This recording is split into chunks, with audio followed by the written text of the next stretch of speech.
Books forever में खुशामदीद। Novel दिल दिया दहलीज, जिसकी राइटर है रिफ़त सिराज, उसकी ये 12वीं एपिसोड है। तो आइए जल्दी से स्टार्ट करते हैं इस 12वीं एपिसोड को बगैर किसी देर के। बाहर आकर सबसे पहले उसकी नज़र हैंड पंप पर पड़ी। वो सीधी वहीं आई और पंप चलाकर एक हाथ से मुंह पर छींटे डालने लगी। ठंडे पानी के एहसास ने सारे वजूद को तकवीत पहुंचाना शुरू कर दी।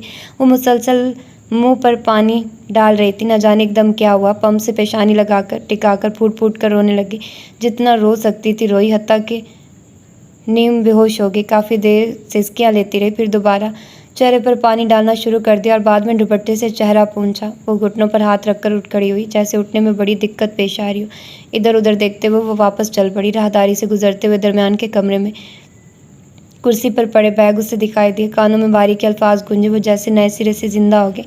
बैग की तरफ कदमों में खासी तेज़ी आ गई। उसने बैग खोलकर अशिया देखना शुरू की। बिस्किट के packet, chips, fresh well air tight डब्बों में खाना, डबल रोटी के पैकेट, जाली और मार्मलेटेड की बोतलें और जाने क्या क्या। वो तो जैसे एकदम हवास बाख्ता हो गई।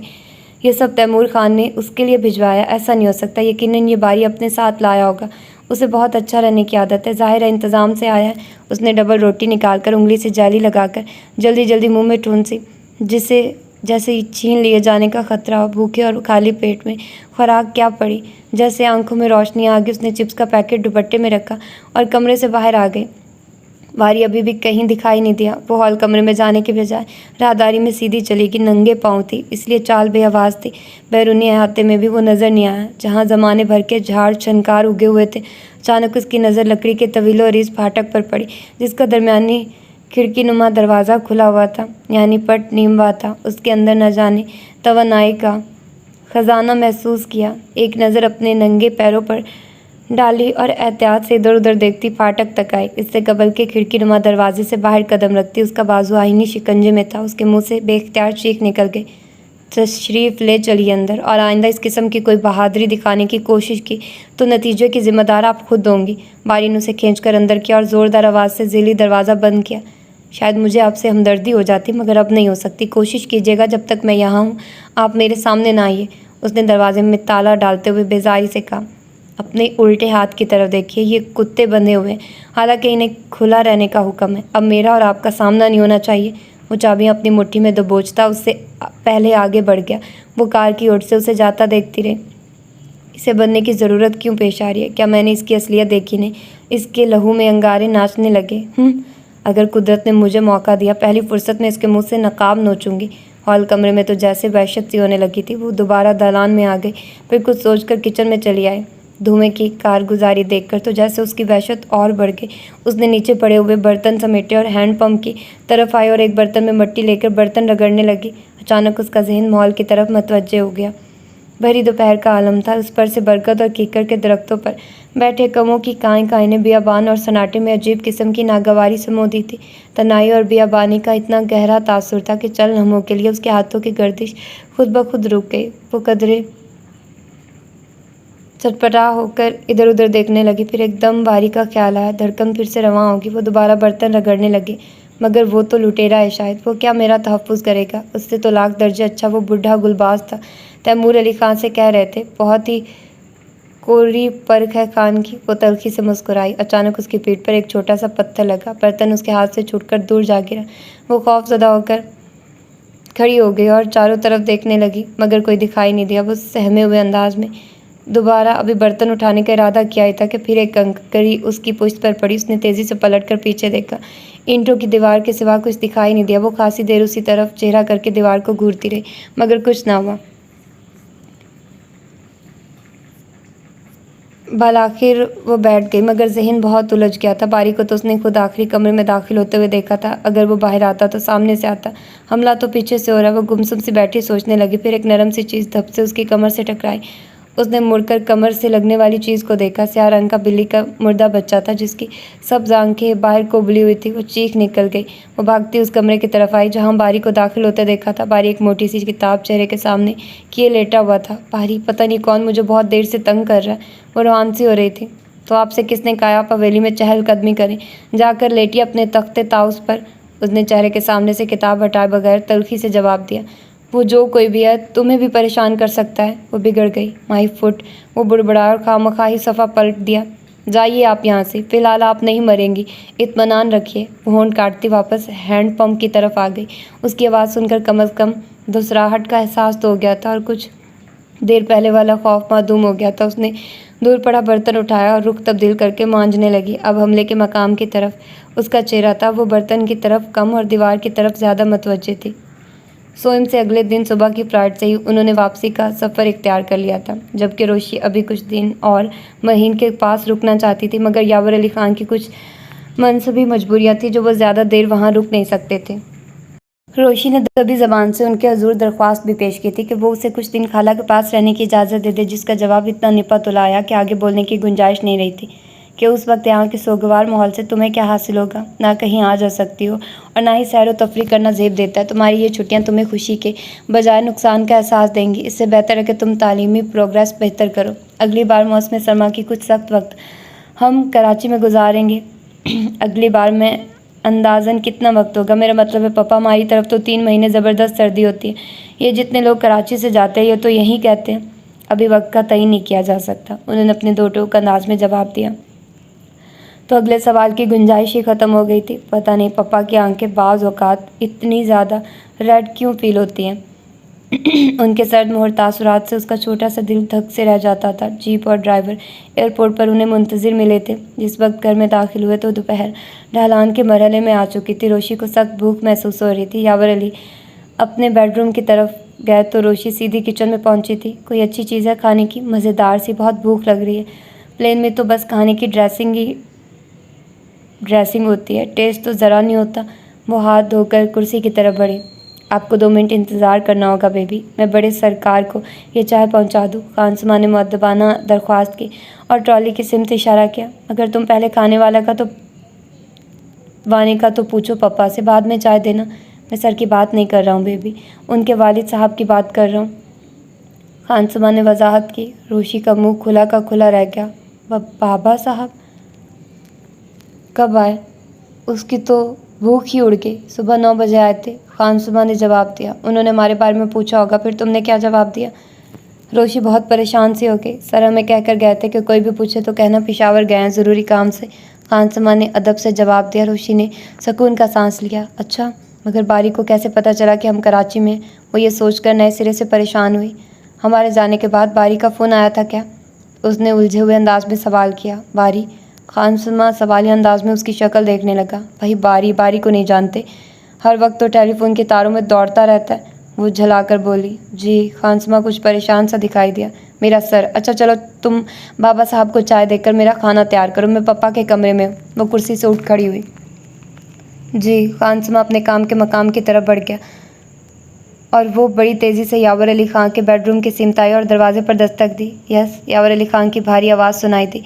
वो जल्दी से दरवाज़ा धकेल कर अंदर आ गई। पापा, आपको कुछ पता है? बाबा साहब आए हुए हैं। अगर वो आपको कुछ कहें तो कह दीजिएगा कि रोशी ने ज़िद की थी, मगर पहले मालूम कर लीजिएगा उन्हें हमारे कराची जाने का पता भी है या नहीं। हो सकता है उन्हें पता ही ना हो। और पापा, मगर ये बात भी तो काबिल गौर है कि बारी को कैसे पता चला कि हम कराची गए हुए हैं? उसने मुझे वहाँ फ़ोन किया था। सिर्फ यही नहीं कि उसे पता, बल्कि नईम लोगों को भी पता है। उन्हें कैसे पता चला? बल्कि उन्हें तो ये भी पता है कि नाना जान की डेथ हो गई है। उन्हें किसने खबर दी? हैरत की बात है, ये तो बड़ा कॉन्फिडेंशियल ट्रिप था। और हाँ, यावर अली ख़ान ने हाथ उठाकर उसे खामोश होने का इशारा किया। उसे जैसे ब्रेक लग गए। तुम्हें परेशान होने की ज़रूरत नहीं, it is my own headache. वो गालबन गुस्ल के इरादे से वार्डरोब से कपड़े निकाल रहे थे। अगर पापा, बाबा साहब, मैंने कहा ना, कोई परेशानी की बात नहीं। जब मसाइल हल करने के लिए वालिदैन मौजूद है तो बच्चों को परेशान नहीं होना चाहिए। उन्होंने नरमी से उसे समझाया। थैंक्स, मगर आप वालिदैन ना कहा करें, सिर्फ वालिद ही कहा करें। मुझे रोना आ जाता है। हमें क्या पता वालदा क्या होती है, उसने रूहान सी आवाज़ में कहा और बाहर आ गई। उसका रुख फिर किचन की जानिब था, मगर इस मर्तबा चाल में वो पहला सा ज़ौक़ व शौक़ नहीं झलक रहा था। मगरिब का वक्त हो रहा था और वो झाड़नुमा बावर्ची खाने में लालटेन जलाने की कोशिश कर रहा था। झूमर की दिलदोज़ चीख पर लालटेन की चिमनी उसके हाथ से छूटकर किरची किरची हो गई। वो तेज़ी से अपने रिहायशी कमरे की तरफ आया जहाँ गुलबाज की ताकतवर टॉर्च रखी हुई थी। टॉर्च उठाकर वो हॉल कमरे में 1 मिनट की ताख़ीर किए बगैर पहुंचा था। उसने टॉर्च की रोशनी कमरे में चारों तरफ फेंकी। झूमर वहाँ मौजूद नहीं थी। वहाँ उसने महसूस किया कुत्तों के भौंकने में कोई ख़ास बात है। उसका माथा ठनका, वो बैरूनी अहाते की तरफ लपका, मगर राहदारी में ही उसे रुकना पड़ा। झूमर चारों शाने चत ऐन दरमियान में बेहोश पड़ी थी। जान जलकर खाक हो गई, फिर बेहोश। वो उसके नज़दीक फर्श पर बैठ गया। चीखी क्यों थी और बेहोश क्यों हुई, अब यह सवाल जहन में गर्दिश कर रहा था। साथ ही वो टॉर्च की रोशनी से उसका जायज़ा भी ले रहा था, मगर बज़ाहिर कोई वजह दिखाई नहीं दे रही थी। उसने बादल नख्वास्ता उसकी नब्ज़ चेक की और जैसे बिजली के नंगे तारों को छू लिया। उसकी कलाई से खून रस रहा था। उसने कलाई पर रोशनी फेंकी। कलाई खून से सुर्ख थी। खुदकुशी, यही ख्याल उसके जहन में आ रहा। उसके साथ ही पिछला एक एक वाक़या उसके जहन में महव हो गया। उसने टॉर्च एक तरफ रखकर उसे अपने बाजुओं में उठा लिया। दुख और हमदर्दी से उसके दिल की अजीब हालत, अंधेरा बढ़ता जा रहा था। वो एहतियात से उसे हॉल कमरे की तरफ लाया और तख्त पर लिटा दिया और दरीचों से चलकते हल्के से उजाले में अपना रुमाल बांध दिया। कदर मायूसी और अफसोस की हालत में पानी लेने अंदरूनी अहाते में आया। बावर्ची खाने से गिलास लिया, जिसकी हालत बहुत बेहतर हो चुकी थी, जो सरासर झूमर के जोरे बाजू का नतीजा थी।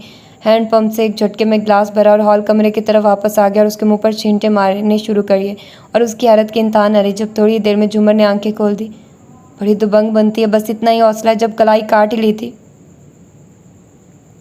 तो चीख मारने की क्या ज़रूरत, खामोशी से मर जाती। जब मर्जी से मरते हैं तो चीखते नहीं हैं। उसने गिलास वहीं उसके करीब रख दिया और वापसी के इरादे से पलटा। भारी झूमर ने जैसे सिसकी भरी। फरमाइए, वो बगैर पलटे तड़क कर बोला। भारी, मैं मर रही हूँ। उसकी आवाज़ भरा रही थी। मैं क्या कर सकता हूँ, मर्जी है आपकी। वैसे भी ऐसी मुसीबत भरी ज़िंदगी का क्या फ़ायदा। न जाने इतनी संग दिली उसमें कहाँ से आ गई थी। उसने कदम बढ़ा दिए। भारी, क्या वो काला कुत्ता पागल है? वो सिसक रही थी, करा रही थी।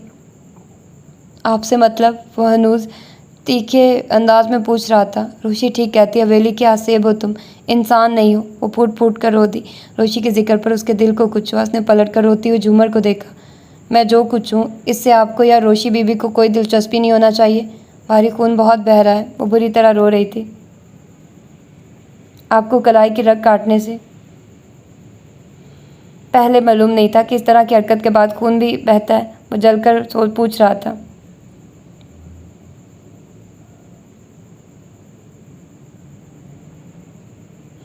मैं काका जान को फ़ोन करने जा रहा हूँ, नज़दीकी कस्बे में। फिर वो जाने और आप। खुदा के लिए मुझे तन्हा छोड़कर ना जाओ। मैंने कलाई की रग नहीं काटी है, कुत्ते ने काटा, और एक जगह थोड़ा ही। देखो कितनी जगह ज़ख्म है। वो चीख कर बोली। भारी को चक्कर सा आ गया। ओ माय गॉड, ये नई मुसीबत। वो राहदारी से टॉर्च उठाने के ख्याल से आगे बढ़ा। भारी, प्लीज़ आ रहा हूँ, होश ठिकाने रखिए। उसके लहजे में खासी तब्दीली आ गई। चंद लम्हों के बाद वो वापस आया। और कहाँ काटा है? उसने टॉर्च की रोशनी उसके वजूद पर डाली। झूमर उठकर बैठ गई और शलवार का पौंचा ऊपर किया। पिंडली भी जख्मी थी। उसने पौंचा और ऊपर खिसकाया। अच्छा अच्छा, ठीक है, अब जल्दी से उठिए, मैं गाड़ी की चाबी लेकर आता हूँ। यहाँ तो सुर्ख मिर्च भी नहीं है। अमूमन कुत्ते के कांटे का फौरी इलाज यही होता है कि ज़ख्म पर सुर्ख मिर्च लगा दी जाए, फिर जहर नहीं फैलता। आसपास कोई घर भी नहीं है। जल्दी से बाहर आइए, मैं आ रहा हूँ। मुझसे उठा नहीं जा रहा, सर में धमाके हो रहे हैं। उसने बेबसी से सर थाम रखा था। मगर मैं यहाँ किसी डॉक्टर को नहीं ला सकता। उसने माजूरी जाहिर की। मुझे थोड़ा सा सहारा दो, मुझे चक्कर आ रहे हैं। उस पर अभी तक गोया खौफ तारी था। आता हूँ अभी, उसने आहिस्तगी और कदरे नरमी से कहा और चाबी लेने अपने रिहायशी कमरे की तरफ आया। अंधेरा गहरा हो चुका था। वो टॉर्च की मदद से अपना काम कर रहा था। बिस्तर से चाबी उठाई, फिर हॉल कमरे में वापस आकर उल्टे हाथ में टॉर्च थामकर सीधा हाथ उसकी सिमत बढ़ाया। उठिए। झूमर ने उसकी फैली हुई हथेली नज़रअंदाज करके उसका मजबूत बाजू दबोचने के अंदाज में थाम लिया और पांव तख्त पर लटकाकर बामुश्किल खड़ी हुई। वह लाताल्लुक अंदाज में कदम आगे बढ़ा रहा था। अपनी तरफ से सिर्फ अपने बाजू की हद तक वो उसकी मदद कर रहा था, बाकी सारा बोझ झूमर पर था। उसने तो अपना बाजू थामने की इजाज़त भी गोया इस तरह दी थी जैसे एहसान सा कर रहा हो। झूमर खुद को संभालते हुए उसके कदम से कदम मिला रही थी। उसकी सीधी टांग पर तो कई जख्म थे, जिसकी वजह से चलते हुए बहुत तकलीफ हो रही थी। बामुश्किल उसके अहाते तक लाया। कार का पिछला दरवाज़ा खोलकर उसे एहतियात से बिठाया और दरवाज़ा बंद करके फाटक खोलने लगा। झूमर बेदम अंदाज में सीट पर लेट गई। भारी ड्राइविंग सीट पर आकर बैठा तो झूमर की सिसकारियाँ गाड़ी के अंदरूनी माहौल को नाकाबिले बर्दाश्त बना रही थी। उसने चाबी घुमाकर कार की अंदरूनी लाइट ऑन कर दी और गाड़ी रिवर्स करना शुरू की। शायद कस्बे तक पहुँचते पहुँचते मैं जिंदा न रह सकूँ और रास्ते ही में मर जाऊँ, झूमर कराह कर बोली। तो फिर जल्दी जल्दी अपने गुनाहों की माफ़ी मांग ले। मुझे आपसे कोई हमदर्दी महसूस नहीं हो रही। मैं आपको पहले ही खबरदार कर चुका था कि कितने कुत्ते बहुत ही खूनख्वार हैं। उसने खासे बेरहम लहजे में जवाब दिया। तुम खानों के कारिंदे हो, तुम में इंसानियत हो भी कैसे सकती है? झूमर ने कराहते हुए जलता हुआ तीर छोड़ा। बारी ने निचला होंठ दबाकर जैसे खुद पर जब्त किया। गाड़ी बाहर आई तो खुद भी गाड़ी से निकल आया, फाटक बंद किया, ताला लगाया और चाबियां बगली जेब में डालकर वापस गाड़ी तक आया और सरसरी नज़र पीछे लेटी झूमर पर डाली और ड्राइविंग सीट पर खटाक से दरवाज़ा बंद कर लिया। बारी झूमर ने सिसकारी भरी, जी एक बात कहूँ? वो जैसे बहुत अजियत में बोल रही थी। बेहतर है ना कही और खामोश रही है, बोलने से भी खून ज़्यादा बहता है, उसने तल्खी से जवाब दिया। झूमर शायद बात की गहराई समझ गई थी, एकदम चुप हो गई। गाड़ी नहायत वीरान और अंधेरे रास्तों से गुजर रही थी। खाना खाकर वो सो गई थी। नींद भी इस कदर टूट कर आई थी जैसे कहीं दिनों से सोई न हो। मगरिब की अजानों के वक्त मुलाजिम ने दरवाजे पर दस्तक देकर उसे जगाया था और वो क्लॉक पर नज़र पड़ते हड़बड़ाकर उठ बैठी थी। इतनी देर हो गई, बाबा साहब क्या सोच रहे होंगे कि सलाम भी करने नहीं आई। बाप के पास आकर बदल गई। वो जल्दी जल्दी वार्डरोब से कपड़े निकालने लगी। मैरून रंग का सादा सूती सूट निकालकर बाथरूम में घुस गई। गुस्ल में भी ज़्यादा देर नहीं लगाई, अलबत्ता तराशीदा बालों को संभालने सुखाने में थोड़ी देर ज़रूर लगी। फिर दुपट्टा उठाकर बाहर आ गए। अंधेरा फैल चुका था, सारे घर की लाइट्स ऑन थी। मुलाजमीन की मिली जुली आवाज़ें, फ़ोन की घंटियाँ, माली के क्वार्टर में आती BBC प्रोग्राम की आवाज़ें, ड्राइवर की बीवी के कूसने जो उसकी बच्चों की शरारतों के साथ लाजमो मुलजुम थे, उस बेशतर उसके क्वार्टर से नशर होते रहते थे।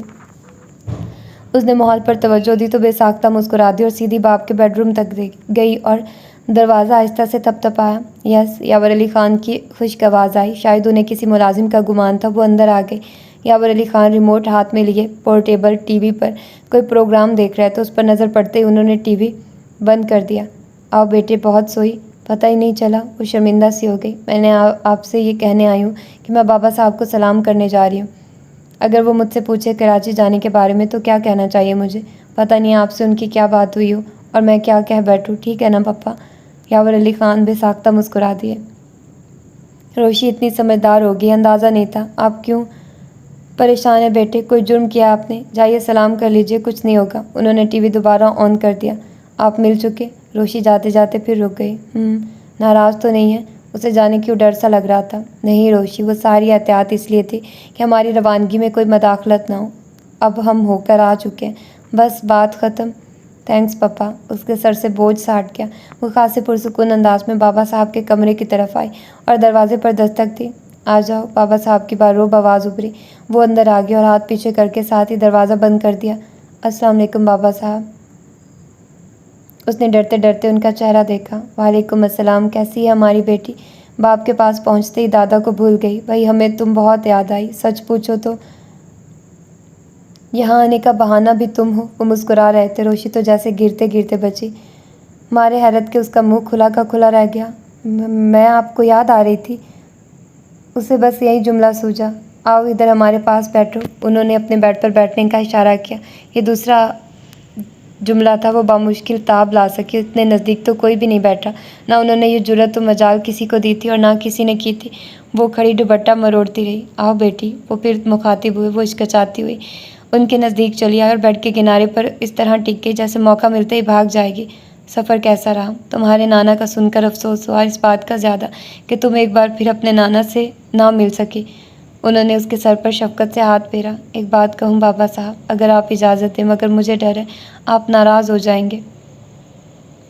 कहते हुए कहा, तुम कहो, हम नाराज़ नहीं होंगे। उनका लहजा उनके अल्फाज का साथ नहीं दे रहा था। अजीब से अंदेशों में था।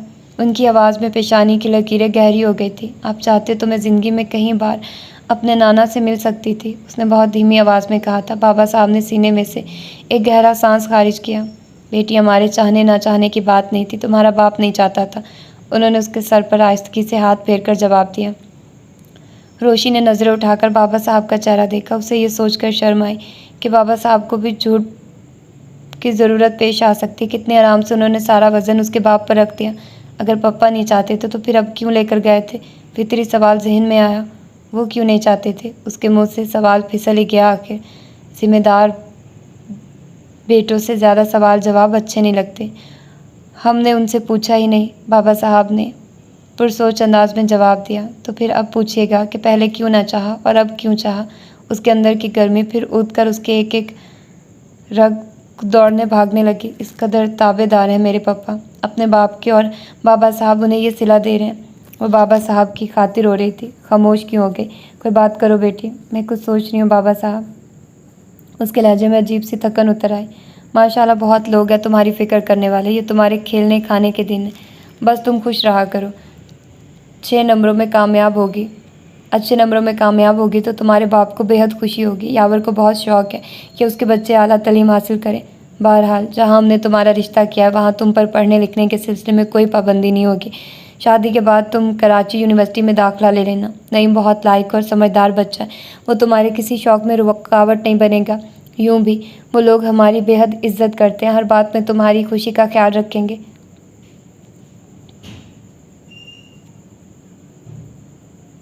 विलायत में जाकर पढ़ना चाहोगी तो वो तुम्हें वहाँ भी भेज देंगे। हम अलबत्ता तुम्हें यहाँ इतनी आज़ादी नहीं दे सकते। गैर शादीशुदा लड़की अपने घर आने की बहुत भारी जिम्मेदारी होती है। शादी के बाद औरत अपने मर्द की जिम्मेदारी होती है, फिर मर्द अपनी खुशी से उसे जितनी मर्जी आज़ादी दे, पढ़ने की, काम करने की, सलाहियत करने की। तुम्हारी शादी हो जाएगी, हमारे और यावर के कंधों से वज़न उतर जाएगा और फिर तुम्हें अपना मनचाहा माहौल मिल जाएगा।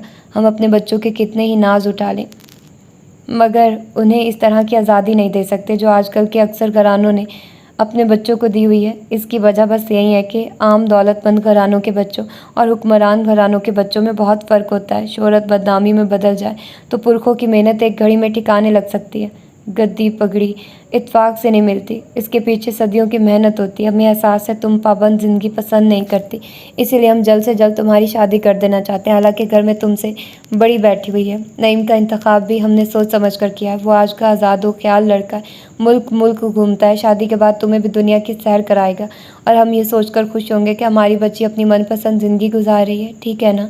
उन्होंने फिर शफकत भरे अंदाज में उसके सर पर हाथ फेरा। बाबा साहब बोलते जा रहे थे और उसका जी चाह रहा था अपने बाल नोचने लगे। सांस बहुत तेज़ तेज़ चलने लगी थी। उससे पेशतर वो कुछ बोलती बाबा साहब फिर बोले, अलीमुद्दीन तारीख के लिए कह रहा था, मगर हमने उसे बता दिया कि तुम्हारे नामना के जेलम तक ये मामला मुलतवी किया जाता है। ये ठीक है कि अब हमारा उनका ताल्लुक़ पहले वाला नहीं, मगर तुमसे जवाब से तो उनका रिश्ता हमेशा का है। अब ये बताओ हवेली कब तक चलोगी? उन्होंने अचानक मौजू बदल दिया। अभी तो मूड नहीं है। उसका मूड बेहद ख़राब हो चुका था। लड़कियों को पता चला कि हम हरीपुर जा रहे हैं तो बड़ी दुल्हन के ज़रिए कहला भेजा कि तुम्हें साथ लेते हैं। गुल्लो ने बहुत ताकीद की है। सफ़ेद भौंहों के नीचे उनकी चमकती हुई नीली आंखें रोशनी के चेहरे पर टिक गई। एक ना एक दिन तो जाना ही है हवेली, जल्दी क्या है? अपने पापा के पास ही तो हूँ, वो हाथ मसलते हुए बददिल सी कह रही थी। मर्ज़ी है तुम्हारी, हमारे पास तुम्हारी बहनों का पैगाम था, सो हमने पहुँचा दिया। वो सर झुकाए हुए कुछ सोचती रही। आप कितने दिन के लिए आए हैं बाबा साहब? अगर आप ज़्यादा दिन के लिए आए हैं तो फिर मैं आपके साथ चलूँगी, अगर जल्दी जाएंगे तो मैं बाद में आ जाऊँगी।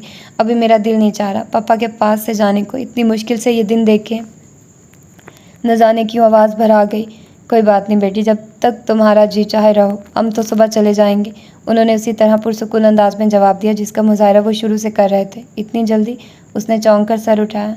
हाँ मजबूरी है, उधर बारी भी नहीं है ना आजकल, और तुम्हारे बड़े अब्बा भी कराची गए हुए हैं, तुम्हारे रात बैंकॉक जा रहे हैं। रोशी का दिल भड़क उठा। पारी कहाँ गया हुआ है? उसने अटकते हुए पूछ ही लिया। सराय गया हुआ है, खुदा मालूम उसे वहाँ कितने दिन लग जाए। वो खुद कलामी के अंदाज में गोया हुए। क्यों, वहाँ क्या हो गया?